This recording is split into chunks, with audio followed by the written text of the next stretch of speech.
Assalamualaikum warahmatullahi wabarakatuh.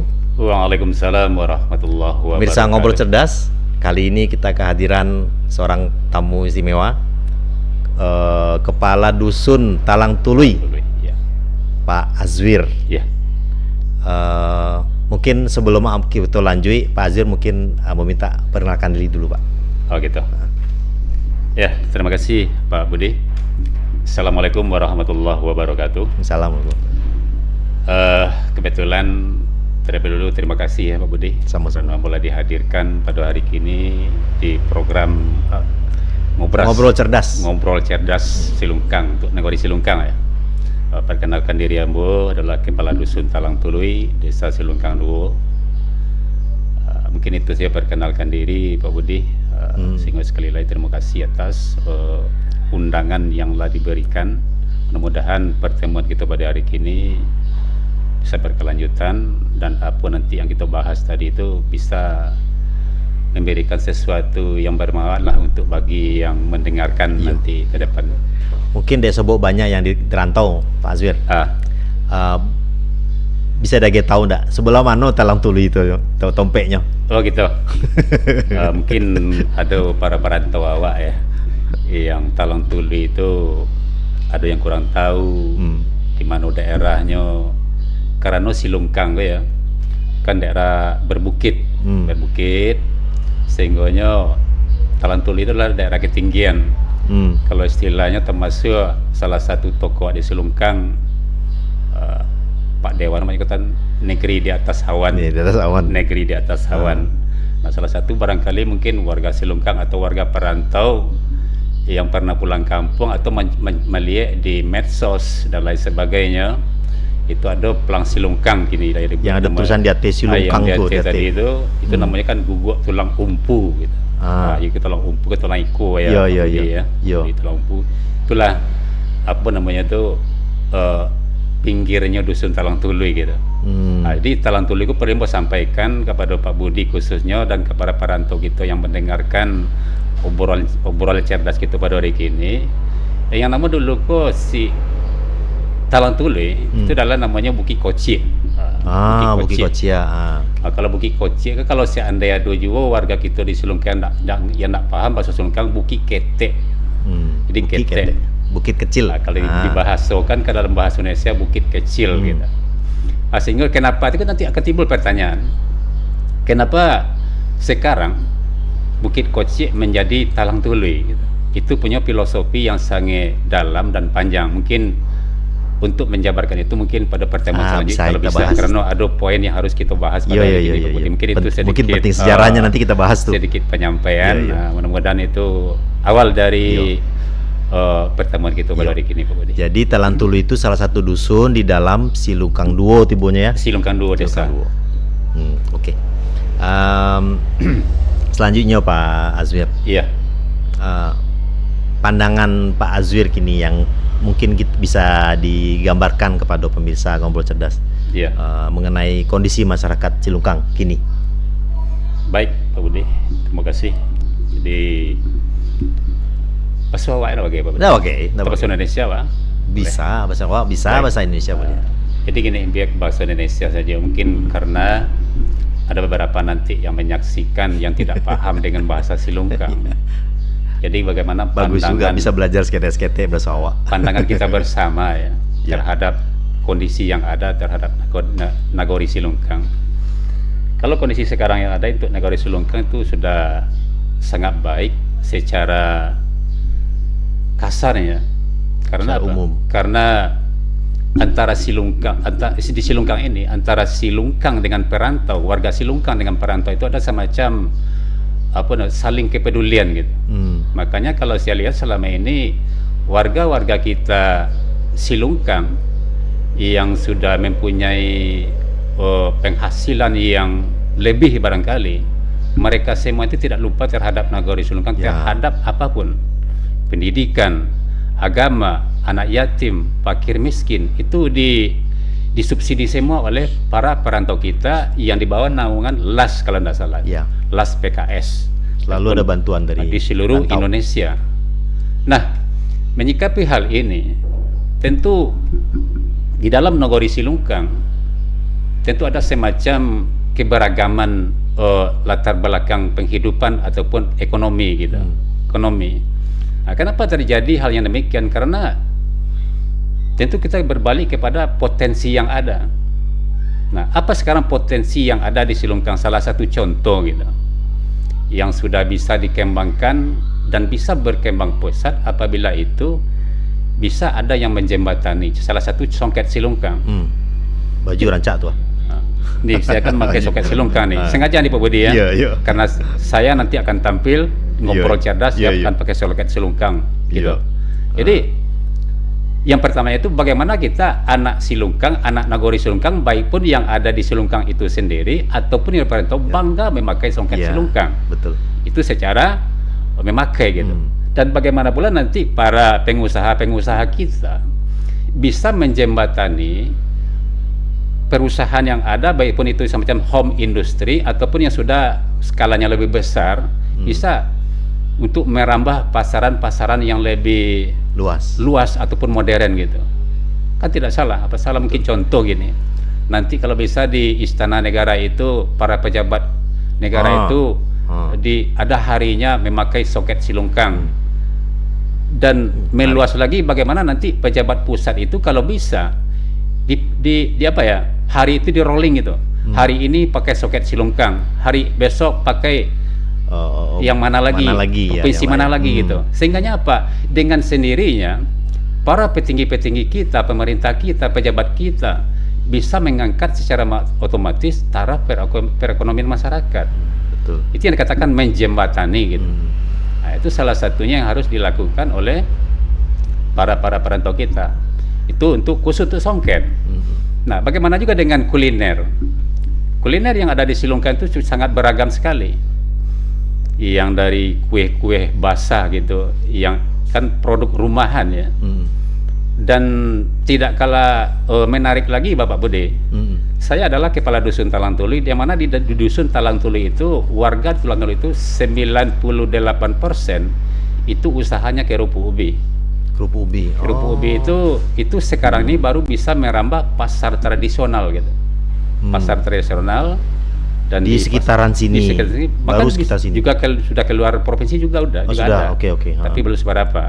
Nah, bagaimana pula nanti ada yang bisa membantu pemasaran secara luas gitu. Yang tujuannya ini kesemuanya ini secara kalau kita bulatkan saja, setiap usaha masyarakat yang ada di Silungkang ini bisa para pengusaha kita memasarkan kepada pasaran-pasaran yang luas gitu. Sehingganya apa? Dengan sendirinya taraf perekonomian masyarakat Silungkang itu akan lambat laun akan naik. Yang mana Pak Budi tadi menyampaikan bagaimana nanti ke depannya antara orang Silungkang yang ada di kampung ini tidak saling ketergantungan secara kebutuhan ekonomi, hanya saja ketergantungan secara hubungan bisnis. Ada kesetaraan tadi. Jadi sehingganya apa? Tidak ada kesenjangan, tidak ada yang di atas, tidak ada yang di bawah gitu. Nah, tentu dalam hal ini tentu perlu kita langkah-langkah yang objektif dan konkret. Nah, tentu dalam langkah yang objektif itu bagaimana kita menciptakan apa yang ada di pikiran kita wujudkan dengan apa? Kita duduk bersama. Nah, mungkin sesekali para perantau kita yang latar belakangnya datang ke sana, lihat keadaan yang ada, betul, gali potensi yang ada. Insya Allah lambat laun Silungkang ini akan lebih baik.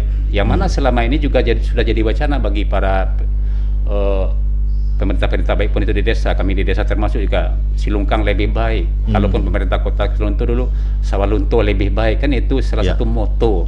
Nah, itu kan tidak cukup dengan slogan. Nah, bagaimana slogan ini betul-betul ada di dalam realita kehidupan masyarakat. Itu salah satu yang harus dilakukan oleh pengusaha dan para petinggi-petinggi kita, baik pun itu di eksekutif, baik pun itu di legislatif. Dan bagaimana pula nanti bisa pemerintah kota ini ke depannya menggandeng para pengusaha-pengusaha yang ada di perantauan itu untuk apa? Sama-sama memikirkan kondisi ekonomi masyarakat dan mengangkat taraf perekonomian masyarakat ke depannya untuk apa? Untuk sawalunto lebih baik tadi. Betul. Mungkin itu saja Pak Budi. Jangan sampai orang lain yang invest di sini. Iya. Orang-orang kita, orang rantau kita lah yang harusnya invest di sini begitu. Ya, harusnya kita kan gini. Kita yang jadi tuan rumah di negeri kita sendiri betul. gitu. Betul. Iya. Oke, itu mengenai rantau dan kampung. Ini spesifik memang Pak Azwir. Tadi kita sudah ngobrol sebelum kita on air tadi, kita sempat ngobrol bahwa kita perlu jadikan antara rantau dengan kampung itu sama-sama punya kemampuan dan kemampuan masing-masing ini dijadikan kesaling tergantungan antara rantau dengan kampung. Ini perlu komunikasi yang lebih intensif dari yang sudah ada sebelum ini. Contoh tadi Pak Azir sudah sebutkan bahwa perlu perantau datang ke sini. Mungkin kita perlu buat juga data apa-apa saja yang perlu disampaikan ke rantau sehingga minat investasi di sini jadi lebih meningkat. Contohnya itu salah satu. Banyak hal yang bisa dilakukan, tetapi pada intinya yang ingin kita tingkatkan adalah kesaling tergantungan antara rantau dengan kampung. Gitu ya. Baik. Selanjutnya Pak Azwir. Iya Pak Budi. Situasi berikutnya nih yang sekarang sedang hot di kampung kita ini, politik 2024 sebentar lagi Februari.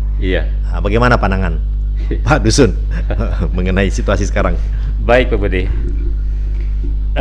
Menyikapi situasi politik yang ada sekarang ini, kalau saya melihat kembali sedikit ke belakang, apa yang terjadi selama ini di dalam kan istilahnya kontestasi pemilu itu.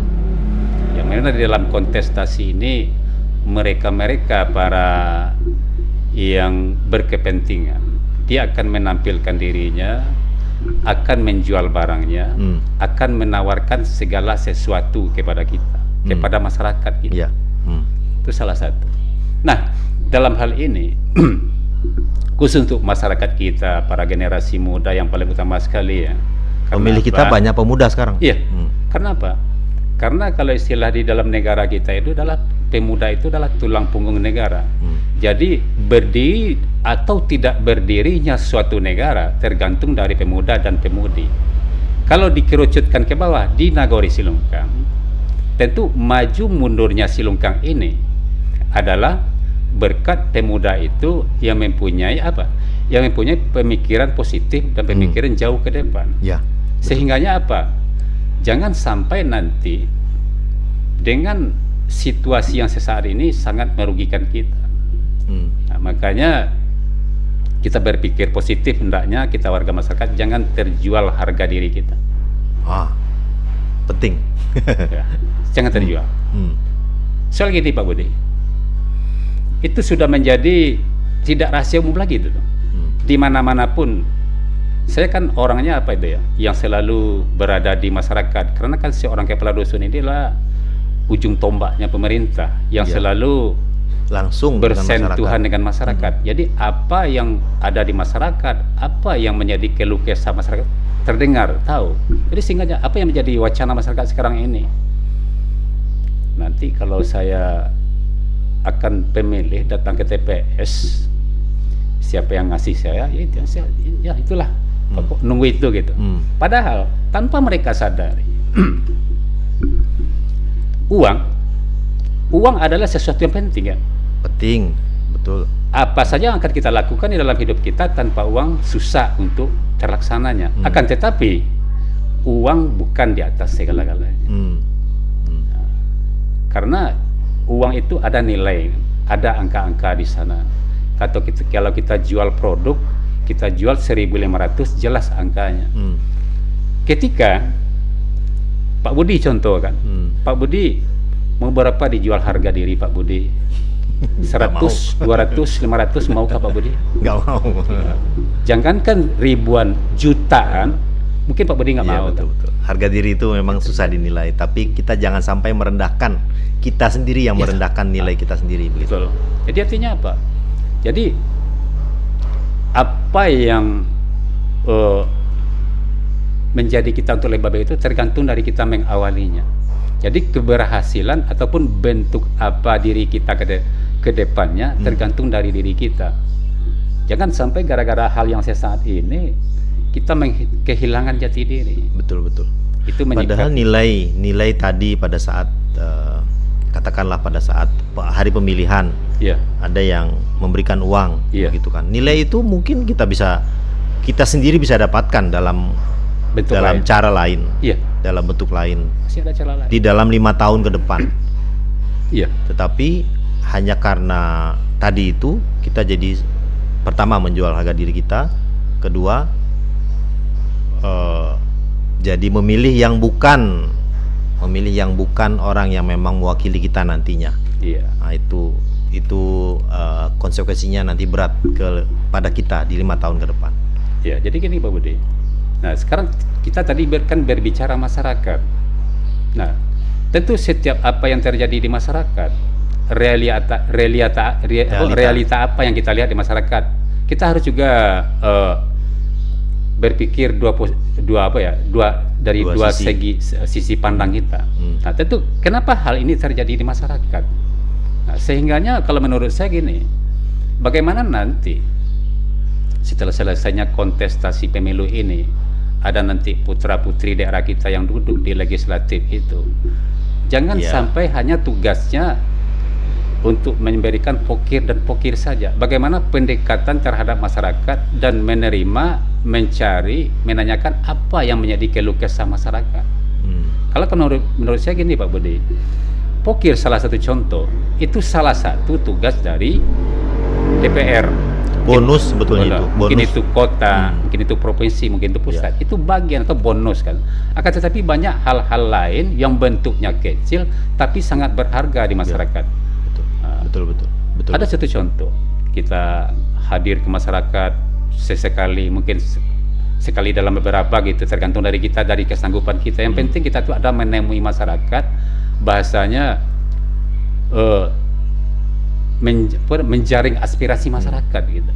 Jadi jangan dengan acara yang formal saja, karena kan di DPR itu kan ada namanya acara yang bertemu di masyarakat itu, saya lupa namanya Pak Budi ya. Yang kemarin. Iya, penggalian aspirasi di masyarakat itu.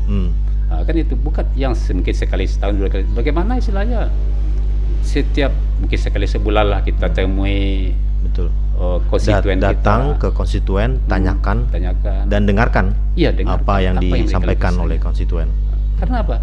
Karena ada sesuatu yang tidak kita pikir oleh kita, mereka memikirkan. Ada sesuatu kejadian yang tidak kita, padahal itu terjadi di masyarakat. Itu yang menjadi harus semacam kearifan seorang public figure tadi, ataupun public figure tadi itu. Karena apa?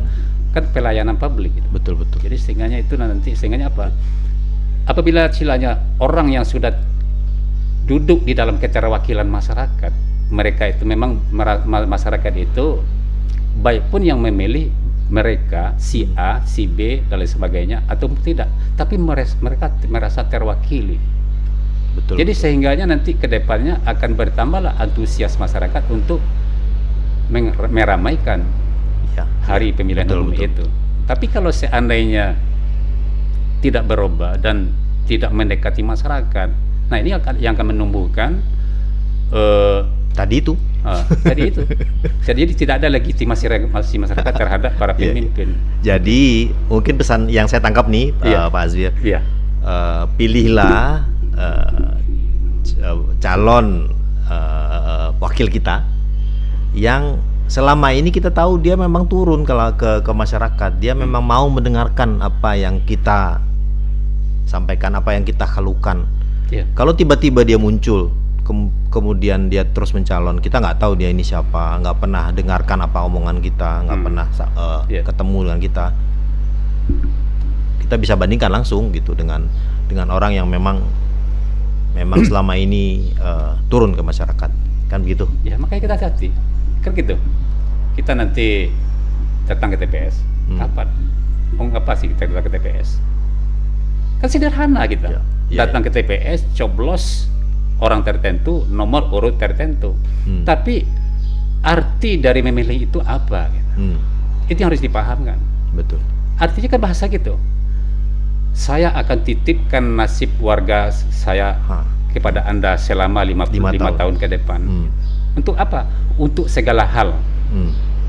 Salah satu infrastruktur, perekonomian, dan lain-lainnya. Pendidikan yang tak kalah penting. Pendidikan kan dua, Pak Budi ya. Betul. Agama dan pendidikan umum. Gitu. Itu yang harus menjadi perhatian oleh para wakil kita, dan itu juga yang harus menjadi dasar kita mencoblos seseorang itu. Nah, kita kalau bicara gini ya, kita tidak bicara latar belakang. Kita bicara apa yang mereka yang dilakukan. Jadi kita gini Bodi, kalau kita secara bijak gini, kita tidak boleh mendengarkan orang bicara itu dari siapa orangnya gitu. Tapi apa yang mereka bicarakan, apa nanti dampak yang mereka bicarakan gitu. Tapi kalau bicara kita membaca latar belakang, semua kita tidak ada yang sempurna, tidak ada yang baik, Pak Budi. Iya. Yang penting apa? Akan ada aja nilainya begitu sebelumnya. Iya. Ada contoh sederhana sekarang gitu. Untuk memasuki ke kontestasi pemilihan umum ini, gitu. Kita siapa tuh gini, siapa tuh gitu kan gitu. Ini gitu. Apa gini? Apa kontribusi gitu, yang harus kita lakukan gitu, dan mereka lakukan. Nah, terkadang kita banyak mempertanyakan menanya orang lain. Bagaimana mampukah kita menanyakan diri kita? Apa kontribusi saya untuk Silungkang ini? Gitu. Sehingganya kalau kita banyak bertanya diri kita akan termotivasi untuk berbuat secara ikhlas. Betul. Tapi kalau kita menanya orang dipertanyakan terus, kita akan kehilangan jati diri. Betul. Menarik sekali. Baik, Pak Azwir, cukup menarik perbincangan kita hari ini. Sebelum kita tutup, mungkin ada pesan-pesan penutup untuk pemirsa Ngobrol Cerdas. Baik, pesan untuk pengobrol cerdas dari dua bahasan tadi mengenai Nagari Silungkang, bagaimana nanti mudah-mudahan para perantau kita yang latar belakang pendidikannya sangat bagus dan juga perekonomian sangat bagus, mudah-mudahan hal ini akan dapat menjadi bahan pertimbangan ke depan, sehingganya apa yang menjadi wacana kita ke depan Allah berikan kemudahan. Amin. Dan bisa terwujud untuk apa? Untuk Nagari Silungkang yang lebih baik. Jangan hanya sekedar berwacana untuk kemajuan Nagari, hanya sekedar adanya di baliho saja atau di spanduk saja. Bagaimana itu ada di dalam realita kehidupan masyarakat. Itu yang pertama. Yang kedua, menyikapi masalah kontestasi pemilu tadi. Bagaimana kita betul-betul datang ke TPS itu untuk mewakilkan apa yang menjadi kepentingan kita bersama gitu. Kepentingan kita bersama. Jangan terjual harga diri kita selama 5 tahun gara-gara angka 1, 2, 300 tadi kita dirugikan 5 tahun. Ini yang harus menjadi motivasi kita ke depan untuk para generasi muda kita, dan bagaimana generasi muda kita Silungkang bisa berbuat untuk Nagari Silungkang yang lebih baik. Mungkin itu saja, Pak Budi. Baik, terima kasih banyak Pak Azwir atas kehadirannya di studio kami. Insya Allah kita sambung lagi dengan topik-topik yang insya Allah lebih menarik nanti, insya Allah. Baik pemirsa Ngobrol Cerdas, demikianlah sesi kita hari ini. Kita berjumpa lagi insya Allah di sesi yang lebih menarik berikutnya. Assalamualaikum warahmatullahi wabarakatuh. Waalaikumsalam warahmatullahi wabarakatuh.